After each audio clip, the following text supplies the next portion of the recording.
Lembra de quando a magia das sitcoms não precisava de CGI? Bastava uma baforada de fumaça, uma piscadela e um gênio que chamava um astronauta de mestre.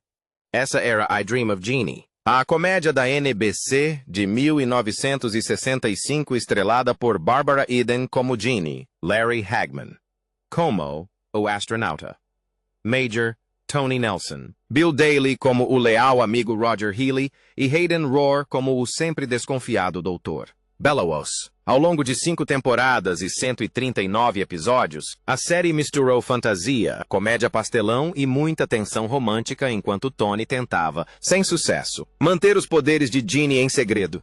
Hoje vamos listar 15 dos fatos mais estranhos e curiosos sobre I Dream of Jeannie. Antes de começarmos, clique no botão Gostei, inscreva-se no canal e ative o sininho para não perder nenhuma das nossas análises profundas sobre séries retrô. A garrafa do gênio era um decantador de bebida alcoólica. Um dos adereços mais icônicos da TV não veio da Hollywood Magic. Veio da seção de bebidas alcoólicas. A garrafa da Jeannie começou sua vida em 1964 como um decantador de uísque Jim Beam, reaproveitado para a televisão com um pouco de tinta e muita imaginação. Para a primeira temporada, a equipe de adereços pegou o vidro verde esfumaçado e o decorou em preto e dourado para se destacar nas TVs em preto e branco. Quando a série passou a ser exibida em cores na segunda temporada, a garrafa ganhou uma transformação completa. Ressurgiram os tons vibrantes de roxo e dourado que nos lembramos, combinando perfeitamente com o novo figurino colorido de Harum, interpretado por Barbara Eden. As rolhas também tiveram sua própria saga. No episódio piloto, a garrafa que Tony encontrou estava fechada com uma rolha emprestada de uma antiga garrafa de bourbon do avô. Isso faz parte da mitologia da série, já que a rolha original teria se perdido na praia. Com o tempo, as garrafas usadas nas cenas de ação podem ter usado substituições semelhantes. Mas, aparentemente, os departamentos de adereços, na década de 1960, tinham as habilidades de gravação de um quarto de república estudantil. Quando a garrafa ganhou as cores da época, o departamento de arte criou uma nova rolha para combinar com o novo visual. Quanto ao paradeiro desses adereços, uma das garrafas originais da primeira temporada, pertencente ao acervo do diretor Gene Nelson, foi vendida em um leilão em 2017 por mais de $30 mil americanos. E em 2024, Barbara Eden doou uma garrafa do gênio da série posterior, juntamente com seu figurino, ao Museu Nacional de História Americana do Smithsonian, engarrafando oficialmente um pedaço da magia da TV para as gerações futuras. Do bourbon ao câncer, a um tesouro da televisão. Isso sim é o que chamamos de prova de conceito.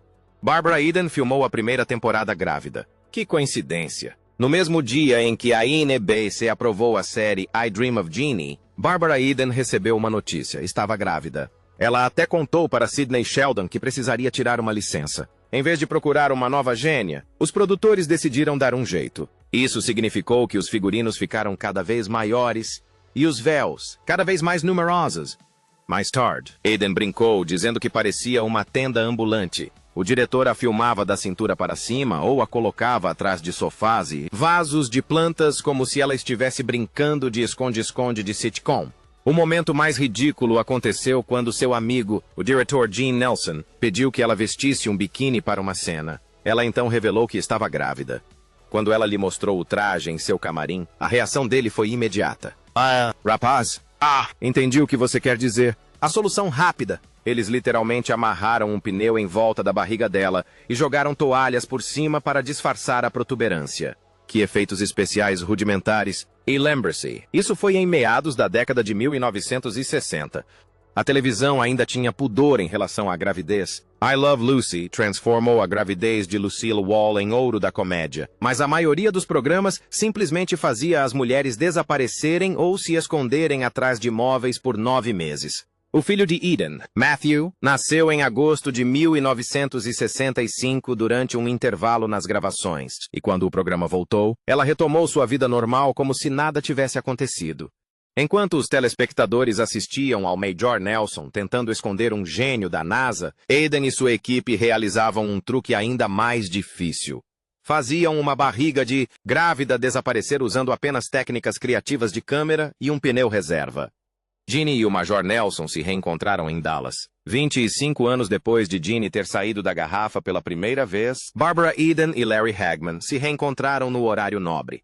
Mas desta vez, em vez de tensão romântica, eles estavam servindo puro veneno. Eden entrou para o elenco de Dallas como Leanne de la Vega, uma ex-amante vingativa de J.R. Ewing. E desta vez, ela não estava realizando desejos. Ela estava sedenta de sangue. O mentor por trás disso? O próprio Hagman. Em sua autobiografia, ele admitiu que convenceu pessoalmente Eden a participar da série, sabendo que os fãs adorariam o reencontro. Eles se encontraram para almoçar. Ela aceitou. E, de repente, o casal de TV que a América adorava estava junto novamente. Só que agora a história de amor deles havia se transformado em uma briga digna de novela. Leanne Delaga não estava apenas com raiva. Ela planejou a vingança perfeita, tramando para extorquir a fortuna de Júnior. Para os telespectadores que se lembravam dela como a doce e carinhosa gênia, a ironia era deliciosa. Houve um tempo em que ela se esforçava ao máximo para fazer o Major Nelson feliz. Em Dallas, Leanne usou o mesmo charme e sagacidade para destruir a vida de J.R. Aos poucos. A piscadela mais inteligente. O nome de solteira de Leanne era Nelson, um easter egg astuto que lembrou a todos as raízes da série em sitcom, mesmo com a mudança de tom da fantasia leve para o drama cheio de intrigas. O enredo deixou os fãs empolgados e os repórteres de entretenimento disputando entrevistas. Prova de que a magia da TV nunca desaparece, mesmo quando é usada como arma. Para os fãs, foi surreal. Um momento de fechamento de ciclo onde o casal da TV, que antes construía um relacionamento baseado em segredos, agora era definido por hostilidade e traição declaradas. Mesmo décadas depois, Eden e Hagman ainda tinham a magia, só que não aquela que vinha com uma baforada de fumaça e uma garrafa.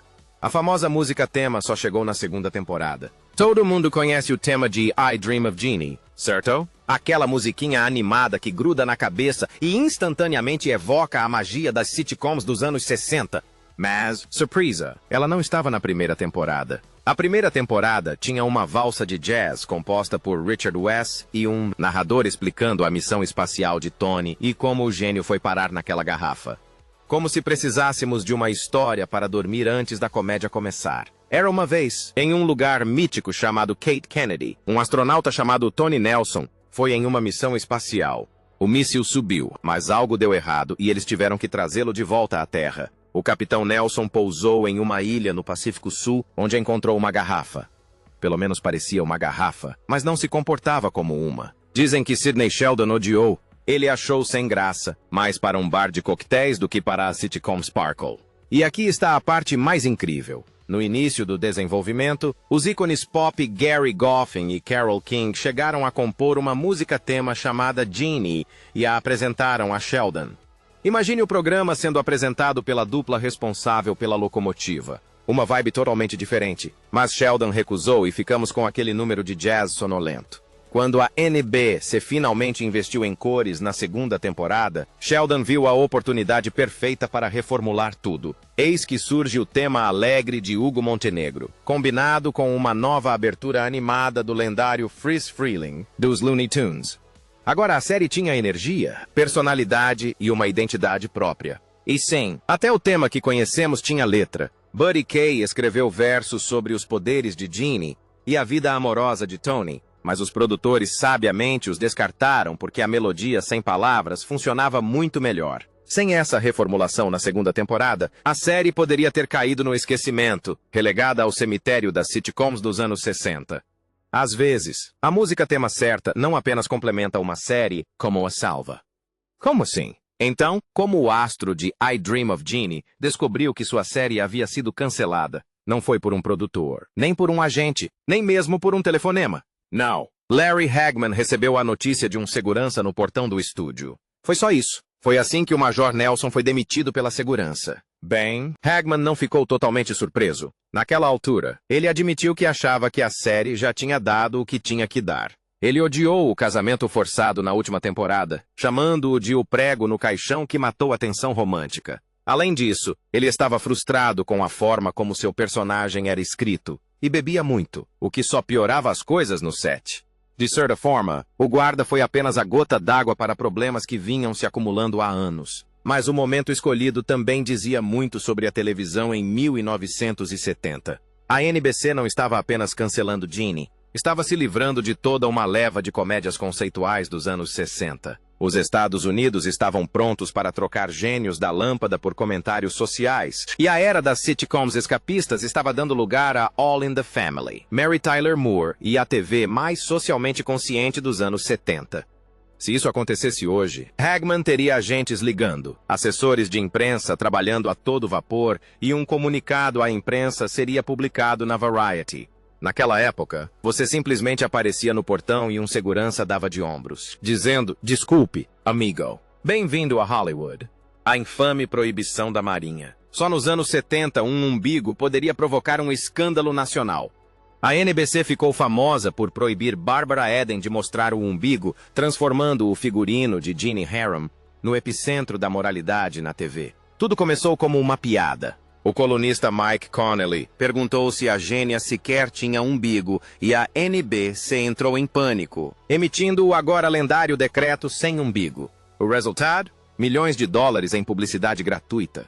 Os tabloides e os humoristas de programas de entrevistas noturnos exploraram a situação ao máximo, e de repente a barriga de Barbara Eden se tornou uma das partes do corpo mais comentadas nos Estados Unidos. As soluções encontradas eram quase tão engraçadas quanto a própria regra. Os figurinistas subiam a cintura da blusa cada vez mais ou adicionavam camadas de lantejoulas para bloquear a visão. Em algumas fotos, tecidos transparentes eram drapeados de forma precisa para manter sua barriga coberta.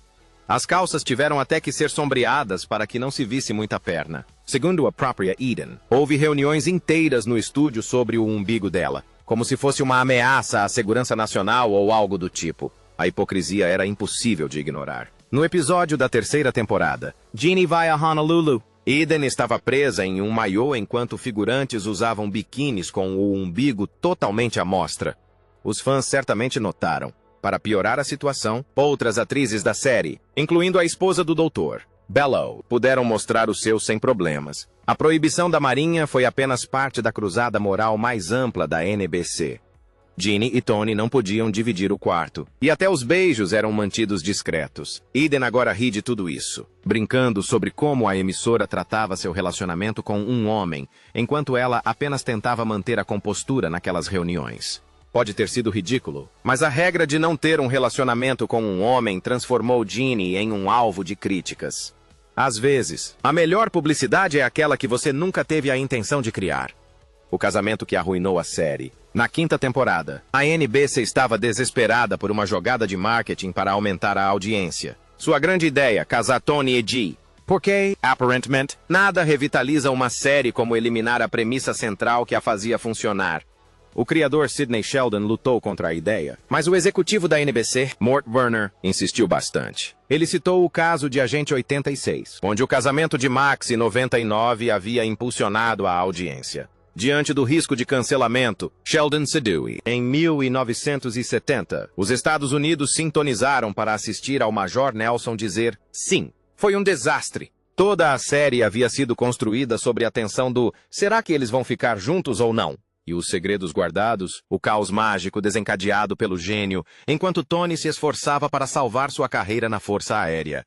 Uma vez casados, o perigo e a tensão evaporaram, substituídos por discussões domésticas sobre o uso de magia para as tarefas de casa. Barbara Eden admitiu mais tarde que o casamento quebrou a credibilidade da série porque, como ela mesma disse, como se mantém um relacionamento quando um dos parceiros nem sequer é humano?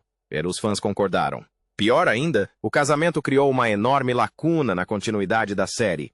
No episódio de 1967, The Birds and the Bees Bit, Jeannie explicou que se uma gênia se casasse com um mortal, perderia seus poderes. Foi por isso que Tony desistiu do pedido de casamento. Corte para o episódio do casamento. Jeannie se casa com Tony, mantém seus poderes e os roteiristas simplesmente ignoram, dizendo, acho que os parentes mentiram.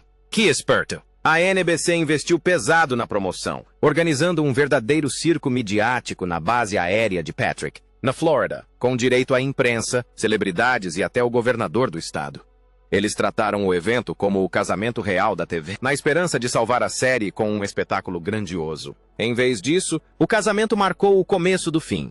A audiência caiu ao longo da quinta temporada, e a série foi cancelada logo depois, provando que, às vezes, os maiores eventos televisivos resultam em menor audiência. O alcoolismo de Hagman quase lhe custou a substituição. NATV. O Major Nelson era o astronauta certinho que tentava controlar um gênio. Fora das câmeras, Larry Hagman era aquele que ninguém conseguia controlar. Segundo ele próprio, e confirmado por Barbara Eden, ele bebia muito durante a exibição de I Dream of Jeannie. E não era apenas um problema pessoal. A bebida alimentava acessos de raiva, pegadinhas descontroladas e um comportamento que fez os produtores questionarem seriamente se conseguiriam manter o protagonista da série. O colega de elenco Bill Daly o chamou de menino travesso, para dizer o mínimo. Hagman apareceu no set vestido de gorila. Certa vez, ele pegou um machado de bombeiro e atacou um ar-condicionado barulhento, cortando acidentalmente a energia de todo o estúdio. O diretor Gene Nelson jurou que, quando Hagman ficava bravo, ele chegava até a, digamos, urinar no set.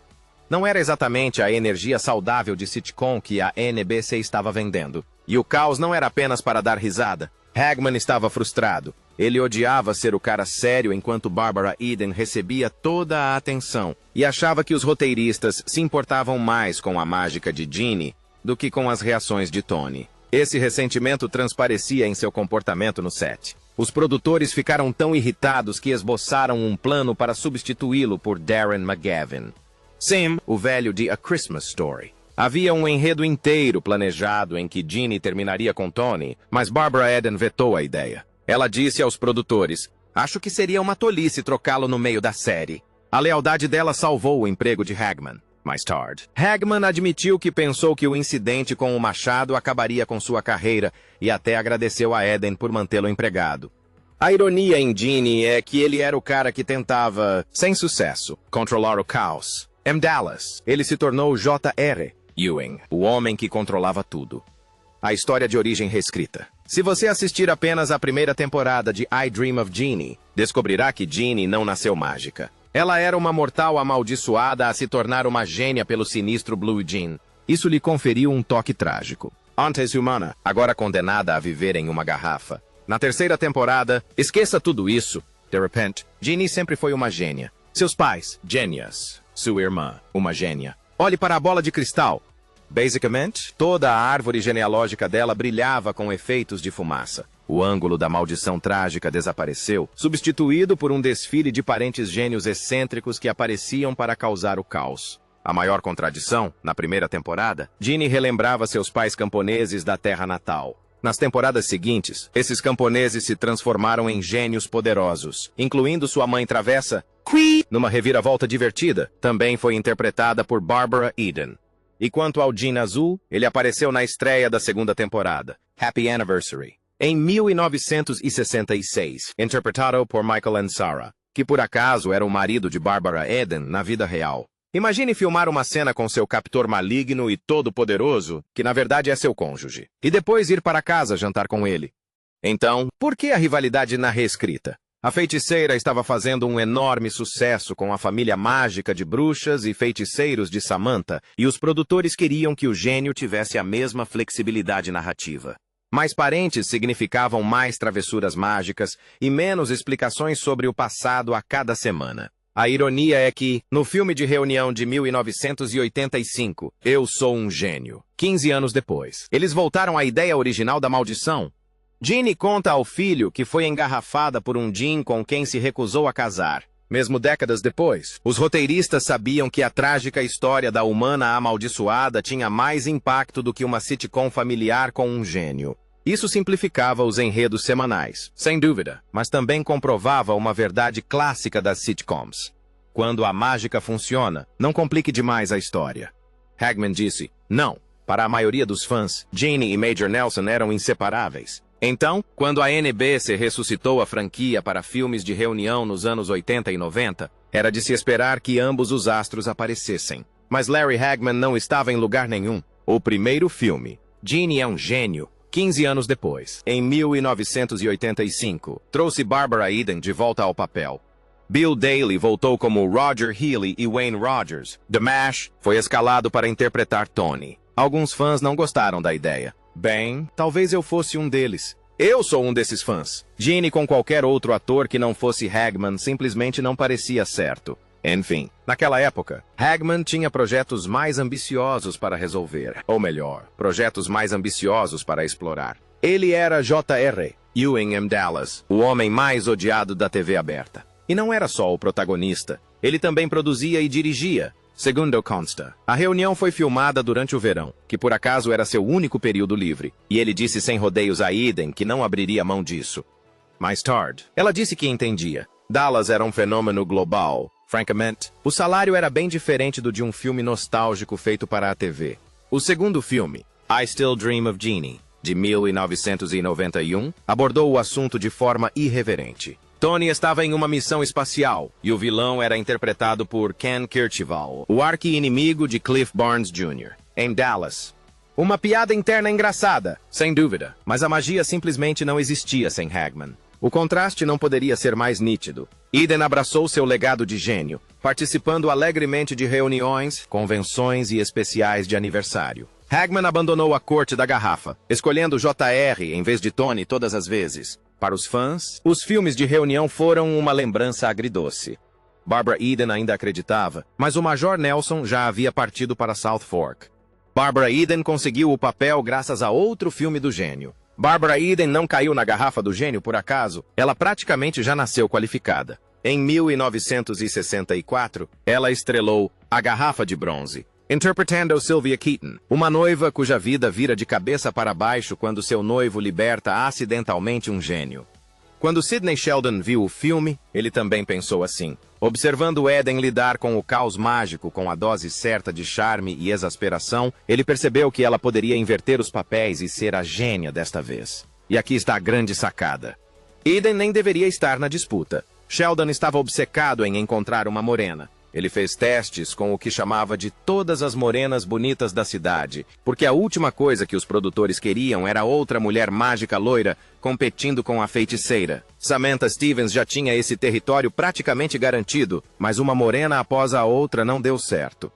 Por fim, Sheldon voltou a falar com Eden para uma audição. Loira, travessa, engraçada, e já havia provado na garrafa de latão que conseguia transmitir a mistura de fantasia e comédia que a série precisava. Quando seu agente lhe disse que ela havia conseguido o papel, Eden ficou estupefata. Sabendo da fixação de Sheldon por morenas, ela perguntou: "Eles sabem como eu sou?" O momento também foi perfeito. A primeira temporada foi filmada em preto e branco, então o cabelo loiro dela não denunciava uma imitação barata da personagem. Quando Jeannie passou a usar cores na segunda temporada, Eden já estava consolidada como gênio e ninguém mais se importava com a cor do cabelo.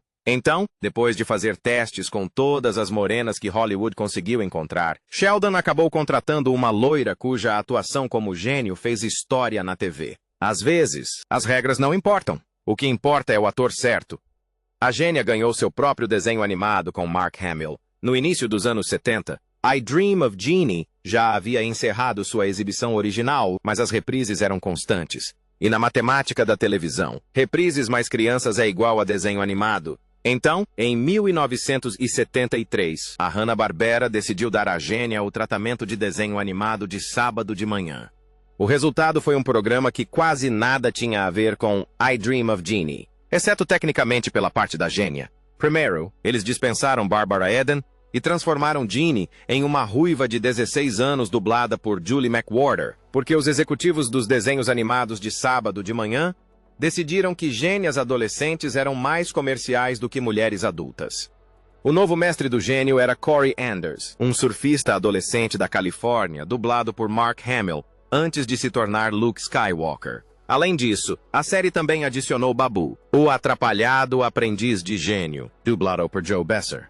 Sim, um dos três patetas. Babu supostamente estava aprendendo magia, mas seus feitiços davam errado tantas vezes que ele fazia Orco parecer o Gandalf. Basicamente, o desenho animado mudou tudo no programa original, exceto o conceito de um gênio na garrafa. Cada episódio seguia a mesma fórmula básica. Corey se metia em alguma enrascada típica de adolescente. A gênia tentava ajudar com magia e, sem querer, piorava tudo. E de alguma forma, todos aprendiam uma valiosa lição sobre amizade, honestidade ou fazer a coisa certa. O que diferenciava essa série era a completa mudança de tom em relação à original. I Dream of Jeannie abordava temas adultos, comédia de ambiente de trabalho e tensão romântica. O desenho animado abordava problemas adolescentes e sentimentos de forma superficial. Era como se alguém tivesse pegado um sofisticado coquetel de champanhe e o transformado em leite com chocolate. A animação era clássica de Hanna-Barbera, o que significa que a boca do gênio se mexia quase tanto quanto a de um boneco de ventríloco. E cada transformação mágica era acompanhada pelo mesmo efeito sonoro brilhante usado em todos os outros desenhos. Apesar de promissor, o desenho animado do gênio teve apenas uma temporada de 16 episódios no outono de 1973, com reprises continuando até 1975. Ele nunca conseguiu capturar o charme de seu antecessor com atores reais. Talvez porque o carisma de Barbara Eden não se traduza para o formato de desenho animado de sábado de manhã. Ou talvez porque substituir uma astronauta talentosa por um adolescente cuja maior preocupação é sua próxima competição de surf tenha sido uma incompreensão fundamental do que fazia o original funcionar. O programa continua sendo uma fascinante cápsula do tempo da televisão infantil dos anos 70, quando as emissoras achavam que podiam simplesmente aplicar cores vibrantes e uma lição de moral em tudo e chamar isso de sucesso garantido nas manhãs de sábado. Às vezes eles estavam certos, mas essa não era uma dessas vezes. Houve muita improvisação. Larry Hagman tinha a reputação de, digamos, não seguir as regras, às vezes literalmente. Desde o primeiro dia, ele estava improvisando sobre I Dream of Jeannie. Isso gerou algumas tensões profissionais. Sidney Sheldon queria que seus atores se ativessem ao texto original, enquanto Hagman estava determinado a jogar pelas suas próprias regras, e foi o que fez. Hagman acrescentou falas, gestos e toques de comédia física que não estavam no roteiro. O colega de elenco Bill Daly adorou. Os dois planejavam pequenas situações para animar cenas estáticas, como vasculhar um arquivo diariamente ou embaralhar papéis durante os diálogos. Esses detalhes davam à interação entre eles um tom descontraído e verossímil, como se fossem amigos de verdade envolvidos em situações absurdas.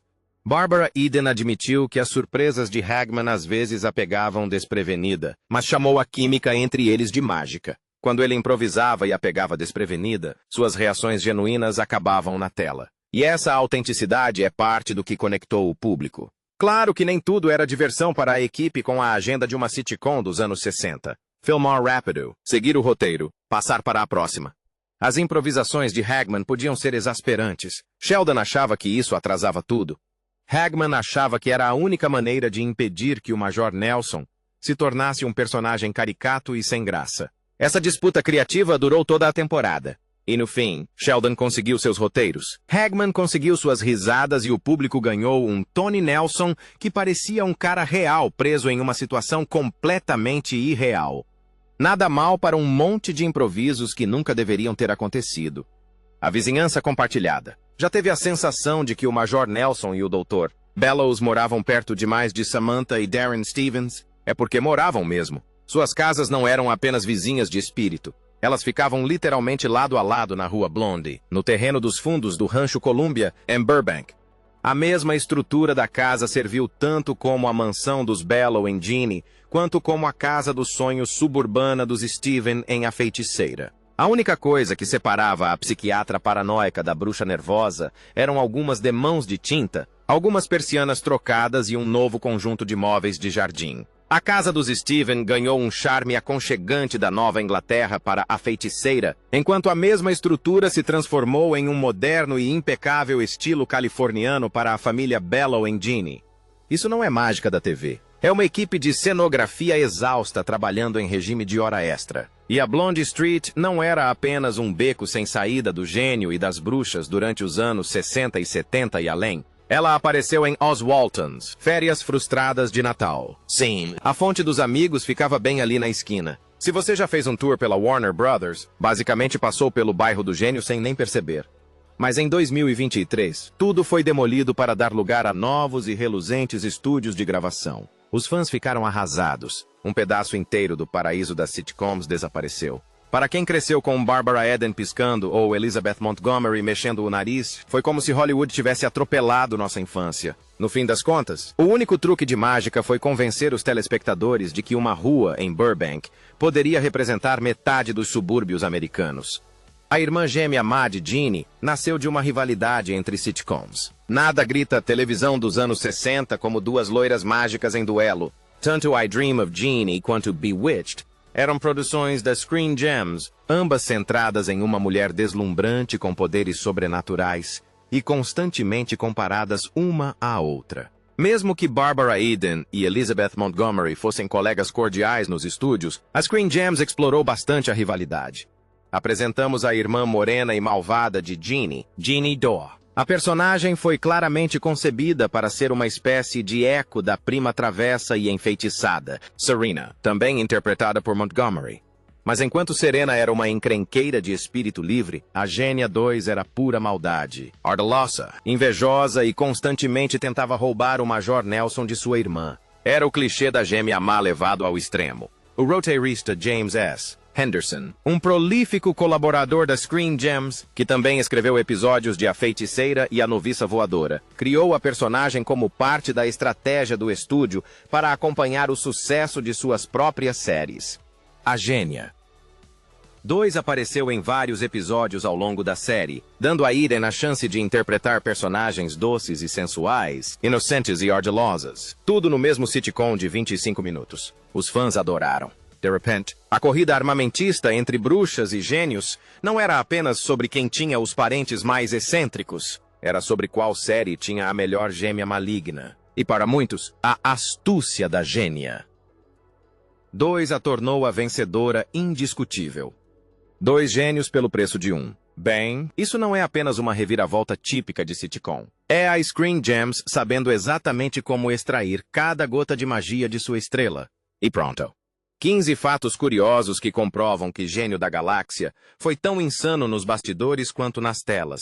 Qual fato te surpreendeu mais? E qual deles deixamos de fora? Conte pra gente nos comentários. Se você gostou dessa viagem ao passado, dê um like, inscreva-se no canal e ative o sininho para não perder nossa próxima viagem nostálgica. Até a próxima!